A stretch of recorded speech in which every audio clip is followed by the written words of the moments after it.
Balik lagi dengan Timothy Athanasios, masih di Double Dose, masih membangun spiritualitas sehari-hari di tengah dunia yang bergerak terlalu sibuk ini.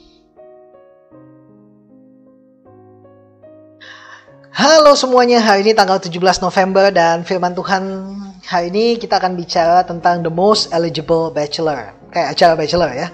Dan firman Tuhan saya ambil dari Kisah Para Rasul 7 ayat yang ke-20, demikianlah bunyi firman Tuhan. Pada waktu itulah Musa lahir dan ia elok di mata Allah. 3 bulan lamanya ia diasuh di rumah ayahnya. Nah, apa yang bisa kita katakan tentang Musa, pangeran Mesir yang memiliki segalanya?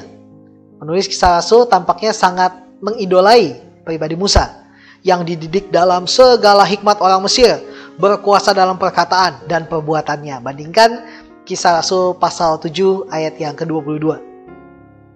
Nah, secara historis saya sudah pernah jelaskan bahwa Musa dipercaya belajar di sekolah kaum bangsawan di kuil matahari di Heliopolis. Disitulah ia belajar membaca, menulis, aritmatika, geometri, trigonometri, astronomi, musik, dan arsitektur. Pangeran! Tentunya dia belajar segala sesuatu seperti itu.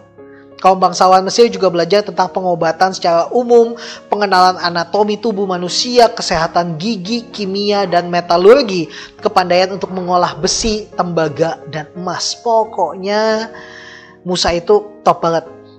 Bayangkan the most eligible bachelor on earth, yang dahulu memiliki segalanya, sekarang kehilangan semuanya. Mengembara selama 40 tahun sebagai di padang gurun karena dia percaya pada Allahnya, akan menuntun bangsanya masuk ke dalam tanah perjanjian. Itu sangat absurd. 40 tahun jadi pangeran Mesir, 40 tahun dalam pengasingan, dan 40 tahun terakhir adalah membawa bangsa Israel yang tegar tengkuk itu untuk mengembara memasuki tanah perjanjian. Mimpinya itu absurd banget. Pangeran Mesir yang dulu terbiasa dengan pakaian, makanan, dan tempat tinggal yang ekstravagan, sekarang harus puas dengan baju yang itu-itu juga. Makan roti yang turun dari sorga setiap hari, dan tinggal di kemah dengan perlindungan tiang awan dan tiang api. Namun motivasi batin Musa bukan terarah pada berkat Allah, melainkan pada tanah yang dijanjikan Allah. Itu Musa tidak pernah motivasinya adalah berkat Tuhan. Enggak, kalau motivasinya adalah berkat Tuhan di Mesir lebih enak. Tapi motivasinya adalah janji Tuhan tentang tanah yang dijanjikan itu. And yang paling penting adalah dengan dia melakukan itu, the most eligible bachelor on earth became a man of God. Hari ini marilah kita bawa hidup kita, jadilah a man of God, yang memandang bukan pada berkat Tuhan, tapi pada janji Tuhan dalam hidup saudara.